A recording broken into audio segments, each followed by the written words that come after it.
I built a tower in Dublin right up to the sun. Steel, concrete, and time.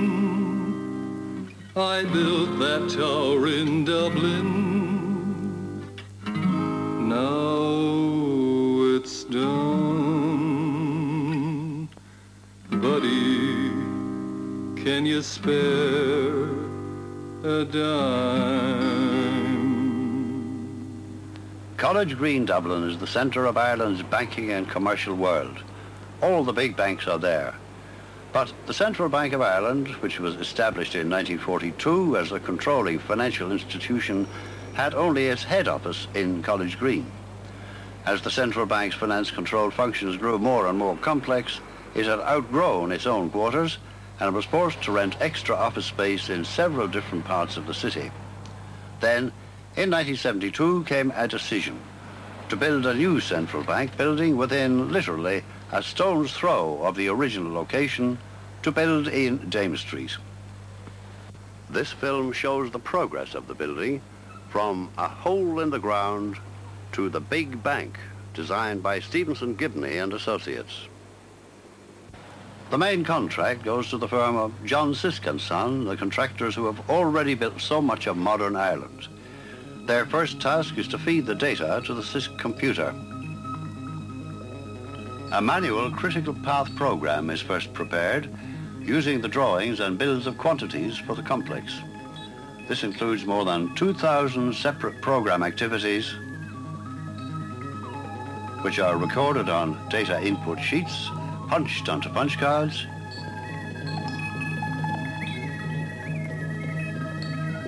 and fed into the electronic brain. The computer digests the data briefly and then begins to print out all the programs needed by the consultants, the specialist subcontractors, and by Sisk's own project management team. These programs were updated regularly in view of the many variables in a project of this size. The job is a really big one. A 45 by 50 metre building giving 8,500 square metres of office space and a further 1,200 square metres of space in subsidiary annex buildings on the same site, which will include a fine purpose-built restaurant. Constructionally, the big bank is unusual as far as Ireland is concerned. The design provides for a large public plaza extending under the main office structure. This main structure is to be a suspended one, hanging from two tall concrete towers or cores, and it's decided to slip form these cores, and Sisk's calling the firm of British Lift Slab for the job. The huge twin concrete towers, stepped widely apart on the site, are each to contain lifts, lobbies, staircases, toilets, and ventilating and air conditioning shafts. With the plant room on the roof and most other services contained in the two supporting cores, vast areas of open floor space will be made available at upper levels for office use and at two basement levels for car parking. Each of the cores is to contain 500 cubic meters of concrete and 200 tons of steel reinforcement. The construction program provides for bridging between the two cores with sections of the floors, erecting the roof support structure which straddles and overhangs these cores, and assembling the floors one after the other at ground level. Then the floors are to be jacked up into position, with the top one actually going up first. The lifting is to be carried out by friction-type jacks like this one, pulling their way up 40mm diameter threaded high-tensile steel bars. On arrival into final position, each complete floor is to be suspended from hanging rods attached to 12 hanger points located around the perimeter of the roof. The load is to be transferred from these points by a series of raking bars to the central structure. Each floor is also to be given internal support from a number of steel billets located in sockets cast into the core walls. That was the plan, so how did it all begin? Back to our hole in the ground in Dame Street. As the job of site preparation goes on, all Dublin watches. Some more closely than the rest. A daily look-in on the way to school. First, the 50 by 60 metre site is surveyed, drained, and prepared for the core foundations. Rock has to be drilled and removed, and old brickwork taken away that had formed the cellars of the 19th century brick-built houses originally standing on the site. One of these structures, known as commercial buildings, had been built in 1798 and was for a time the first Dublin Chamber of Commerce and the Stock Exchange.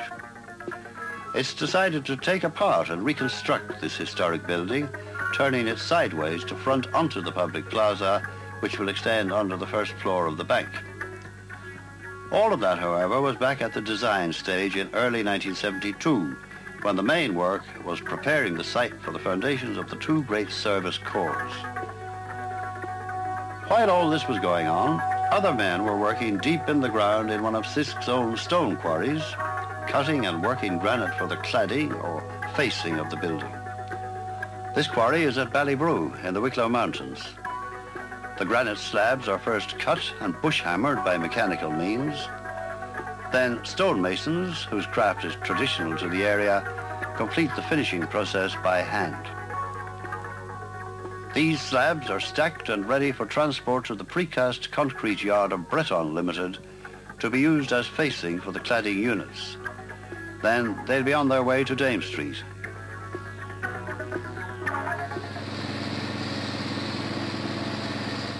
At the same time, in Dublin's North Strand at Smith & Pearson Steelworks, structural steel for the bank has been fabricated. Here, high-quality CO2 welding has been used on one of the 12 hanger trusses for the roof. These highly stressed members are fan-shaped to spread the stress into the 300mm thick concrete plant room slab, which in turn transfers the load back into the cores. Back at the site, the core bases are still being worked on. These bases are founded on solid rock. The rock here was core drill tested to a depth of 10 feet. Each base incorporates 40 tons of high tensile steel reinforcement and is 750 millimeters thick.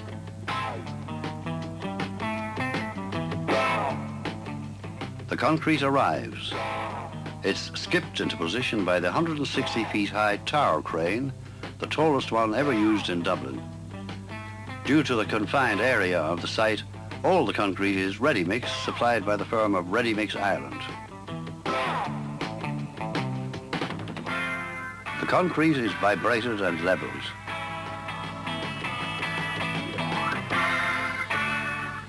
"120 cubic meters is used in each core foundation.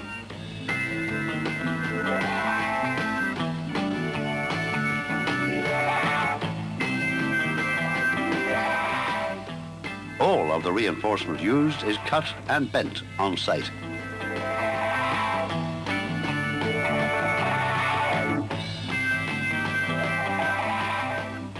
In a month, the foundation for the first core is ready. Vertical reinforcement is fixed, and the firm of British Lift Slab is given the green light to go ahead. The big concrete mushroom is ready to shoot up. The first operation is to place door ope forms in position on the foundation of the first core. Then, a shutter module is built on site by Sisks from drawings prepared by the British Lift Slab Company. The sections of this shutter are made by cutting standard sections to plan. The module incorporates a 1 meter deep section of shuttering for the walls. The module for each core was built on site in a period of a fortnight. Then, into the narrow streets hugging the site on 3 sides, come the first of the continuous convoy of ready-mix trucks, which will arrive at the rate of 1 each hour, 24 hours a day, literally pouring the 2 great concrete towers into the sky in a night and day operation that goes on for a fortnight. The first of the 43-meter high cores goes up in 9 days. The second takes only 5 days. These cores look simple externally, but inside they're very complicated. On each floor level there are 12 doorways, 14 duct openings, and 19 cast-in steel inserts to receive the billets to support the concrete office floors. Each core calls for 500 cubic meters of concrete and 200 tons of reinforcement. The British Lift Slab Company has provided for 3 platform levels in the slip forming module, the third one being a suspended inspection platform. The concrete is landed by crane on the top deck, an operation calling for very precise control by the crane driver and his mate on the ground. From this deck, where working materials are also stored, chutes direct the concrete to each compartment on the working deck below. Guides are set to direct the vertical steel reinforcing bars and door frames into the walls being cast underneath. On the middle, or working level, where the walls are being formed, are carpenters, steel fixers and the concreting crew, together with welders and the gang from British Lift Slab, a workforce of 24 people on average. After lift-off, a platform suspended below the working deck gives access to the wall surfaces and is used for checking the consistency of the concrete and cleaning out openings. Tarpaulins hanging from the top enclose the working level, protecting the fresh concrete below the lowest platform from damage by wind and frost. 48 friction-type jacks are used to lift the module. These jacks are connected to 3 central hydraulic pumps, which are controlled from the lift slab console on the working platform. The hydraulic fluid pumped up by them forces the jacks to climb, inch by inch, up 50mm diameter fixed steel tubes, very much as the climbing irons of an electricity linesman move up a pole. Additional tubes are joined on by screwing them together as the shutter climbs. The stroke of each jack is 70mm, and the control system ensures that no stroke can take place until all the jacks have completed the previous one. The lifting rate is between 150 and 450mm an hour.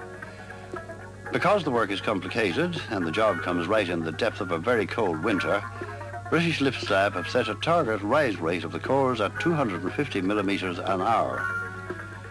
As the great concrete tower mushrooms up from ground level, people are amazed at the speed of its rise. At 350mm intervals, the entire module is leveled. Jacks are adjusted manually to a datum mark on each climbing tube. These marks have been made previously using a level on the upper platform. An optical plumb is used to check verticality. It's clipped into stations at ground level to read target boxes fixed to the soffit of the platform. A plumbing accuracy of plus or minus 20mm is achieved. As the shutter rises, levels are established by 4 steel tapes paying out from their anchor positions at the bottom and set to read the correct ordnance datum. Levels in the openings in each wall are clearly shown on heat-sealed drawings hung on the shutterings close by the work. The most critical items in these walls are the inserts forming sockets to receive the floor support spigots. About 95% are found to be within the required tolerance of plus or minus 50mm. Work goes on 24 hours a day. When the cores are finished, the modules are taken apart. 8 castellated universal steel beams are dropped in at each level to span the 15-meter gap between the cores. These beams are supported on channels at each core. The channels bear on solid steel billets inserted into preformed steel sockets cast into the core walls. These 1.5-meter square precast concrete slabs complete the bridging operation. There are 60 of them at each level. The slabs will later be bonded together with steel reinforcement and concrete so as to act compositely with the supporting universal castellated beams. The bridging operation takes place during the first 3 months of 1973. Not the warmest place in the world on these icy winter days, the Alimac lift on one of its endlessly repeated milk runs to and from the sky.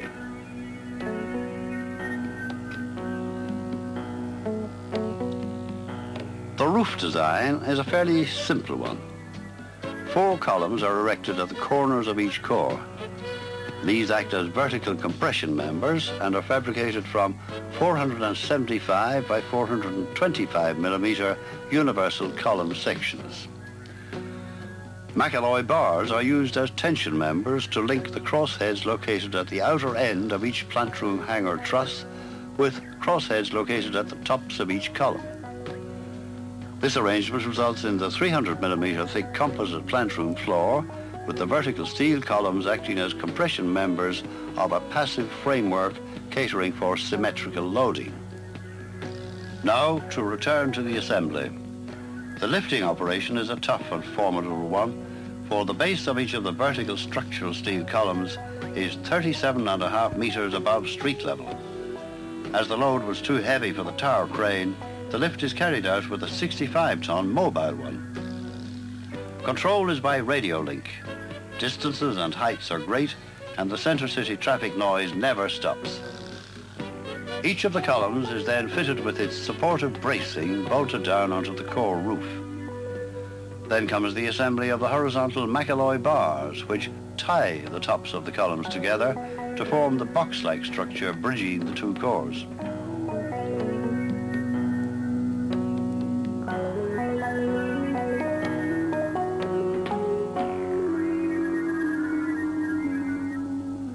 The next major operation is the erection of the 850mm deep hanger trusses. These are shallow, prefabricated multi-web boxes fitted centrally over each truss. The truss is spanned out to a width of 3 meters to transmit the compressive force from the hanger points into the concrete plant room slab. Each of the Concord-like trusses is erected on a temporary diagonal hanger frame pending the insertion of the 16 40mm diameter raking McAloy bars which support each truss. As the hanger trusses are erected, welders are busy at ground level assembling the perimeter trusses. 2 of these are 45 meters long and were delivered in 3 sections for welding on site. The shorter ones, each 32 meters long, were delivered in 2 sections. The long perimeter trusses, 3 meters deep and weighing 17 tons each, are erected by 2 cranes working in tandem. Once again, very delicate control is needed in this operation. The perimeter truss is bolted to its seating on the hanger truss. After the perimeter trusses are in place, 68 infill trusses are erected. These trusses, spaced 1.5 meters apart, support precast concrete panels which act as permanent formwork for the 185mm in situ reinforced concrete plant room slab. The vast umbrella-like structure begins to take shape. This evening silhouette view shows how the sometimes rather harsh outlines of a great building under construction can be softened by the play of light and the mystery of shadow. The next step was to be the erection of the granite-faced precast concrete cladding panels to the plant room perimeter trusses, but at this stage, unfortunately, there begins a serious and lengthy interruption to the work. After many complaints that the building is exceeding its permitted height, construction is halted in October of 1974. To make the effects of the stoppage less serious, Sisk proposed to the clients that 3 floors should be assembled at ground level each time instead of 1, and this is agreed to. But all work is suspended in March 1975, pending the result of a planning appeal by the client. In April 1976, the workers return, and the big job goes on. At this stage, Sisks are asked to carry out major alterations at roof level. These involve removing the main roof envelope, leaving the interior structural system permanently exposed, a direction which calls for the complete redesigning of the plant room installation. And all this means additional delay in the completion of the building. The next major activity is the assembly of the floors. These are assembled at ground level on 12 support trestles and internal lifting beams in order to simulate final support conditions while each floor is still on the ground. Jacking rods are attached to the 12 hanger points on each floor and to the internal corner points of the lifting beams.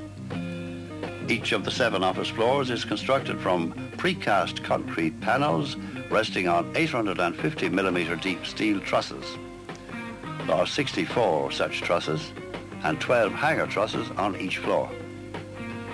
The perimeter of each floor is cladded with granite-faced precast concrete fascia and soffit panels prior to lifting. The soffit cladding units are placed on the ground before assembly for hoisting into place with winches. The fascia panels are erected by special purpose-built cranes which are able to operate under the overhanging structure. Trusses rather than beams are chosen on account of the high degree of permeability needed within the ceiling void for air conditioning, ducting and other services. The perimeter trusses, supported on hanger trusses, are cantilevered to the corners of the building. Before jacking up each floor, materials needed for finishing the building, windows, glass ducting and floor panels, are loaded for lifting with the floor, making the total lifting load each time 400 tons. The 50-ton BLS lifting jacks used to lift each floor are connected to two central hydraulic pumps and are monitored from a control console. If a jack fails to complete a stroke, its failure is indicated on the control console and the system stops at once. Each jack has a 200mm diameter hydraulic cylinder with top and bottom crossheads to carry the threaded lifting rods. Nuts in the crossheads are automatically rotated to take up the load. Each stroke is 50mm and the lifting rate can be up to 3 meters per hour. The 8-meter-long lifting rods may be extended with couplers. A continuous lift is limited by these couplers, which cannot pass through the jacks, so the lift is done in 7.5-meter stages. At intervals, the great load is temporarily parked. Jacks are released and the lifting rods are lowered. In this way, the 7th floor is parked on the 1st, 3rd and 5th levels before final positioning, and so on. Fixed lifting rods are suspended at the core corners to make possible the temporary parking by duplicating the rods in the jacks.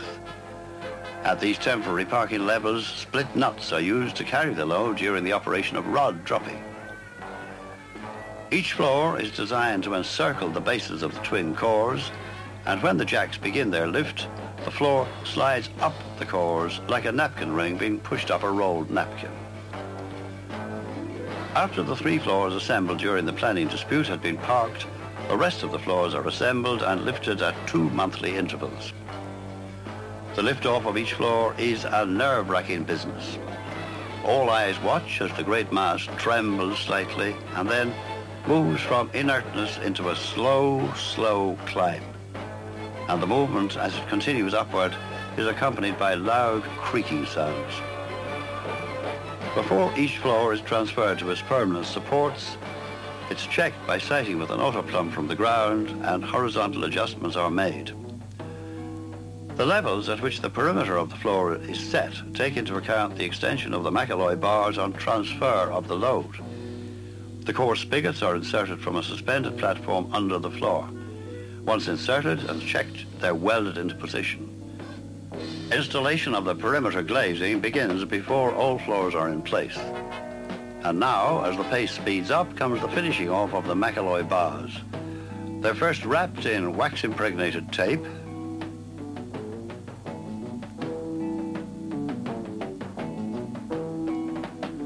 the hanger points are then clad with fiberglass boxes which are filled with a fireproofing material.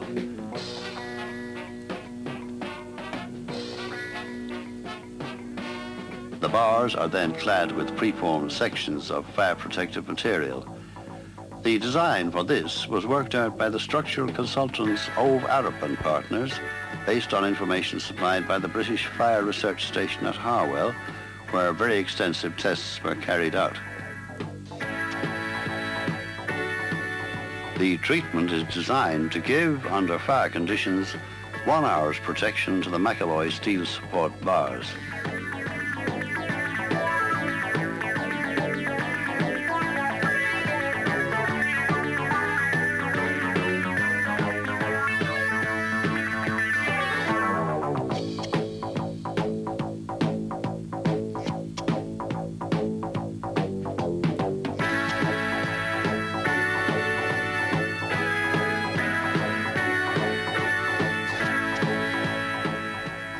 Finally, the whole assembly is covered with anodized aluminium sections.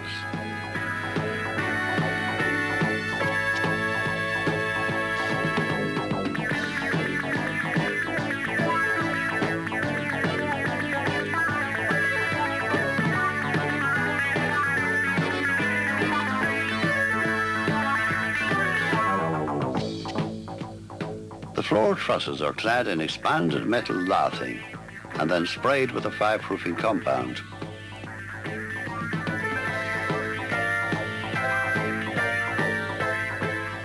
At places where the ducting passes through the internal trusses, the openings needed are trimmed.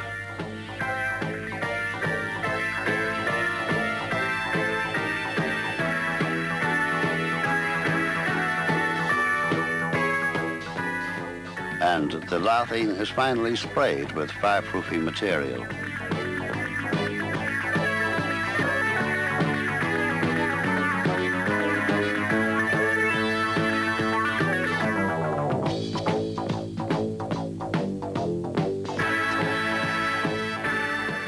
Cavity floors are used throughout to give access to the trunkings in which run the power, phone and other service cables.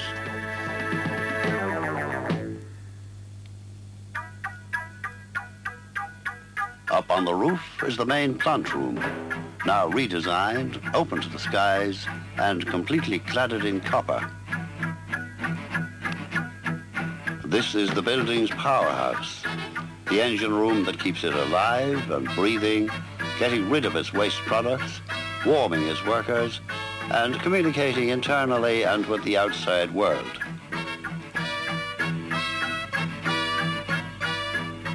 Air conditioning is designed on a grid system with input through anodized aluminium T units acting as diffusers for the incoming air.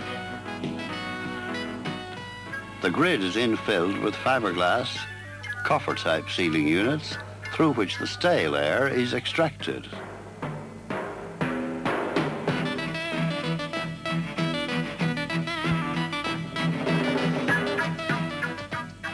Light fittings are mounted centrally in these units.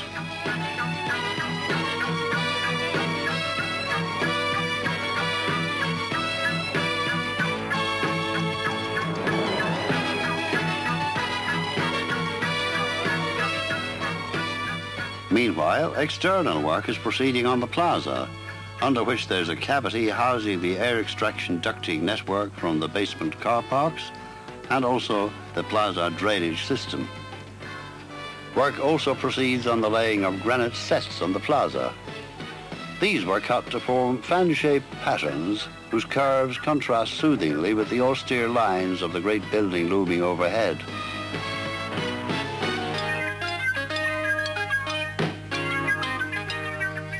This produces a softening of the outline which is carried further by the fountain, flower boxes and benches that also beautify the concourse. An imposing flight of granite steps leads up from here to the bronze-cladded main entrance to the foyer.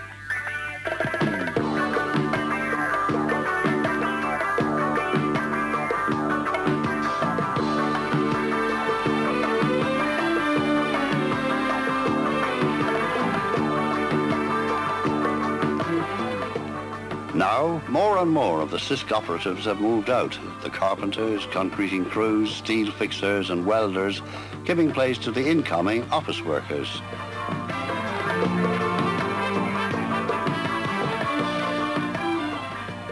At last, the big bank is coming to life. The staff takes over. They go to work in the brightly lighted, air-conditioned offices, whose windows give a breathtaking panoramic view of sections of Dublin City, its mountains and its bay.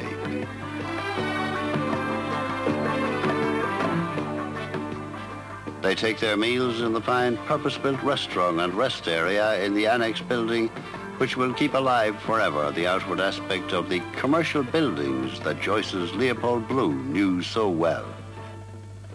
The interior of the restaurant building contrasts with the office areas to give a welcome change of environment to the staff during their rest periods. The walls in these areas are self-finished in boardmark concrete and the polished hardwood floors from Sisk's own joinery works. Working conditions in the big bank are, in terms of ordinary office accommodation, comparatively luxurious.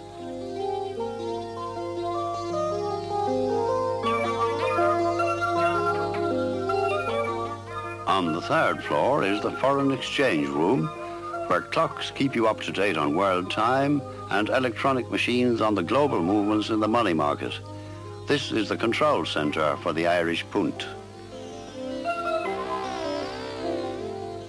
It's almost too warm in the boardroom, where the view is the best there is and the carpet is a specially woven Donegal one. You can now drive a car down the ramp to the huge basement twin-level car park that's taking 1,000 cars off the city centre streets. The columns here, by the way, are hollow and contain air conditioning ductwork. Over the car park entrance ramp is the bank's security room, which monitors all services in the building. We've come a long way from our hole in the ground in Dame Street, and we've used a lot of steel and timber, concrete and cable, bolts and nuts, and sweat. But now, the big bank is finished.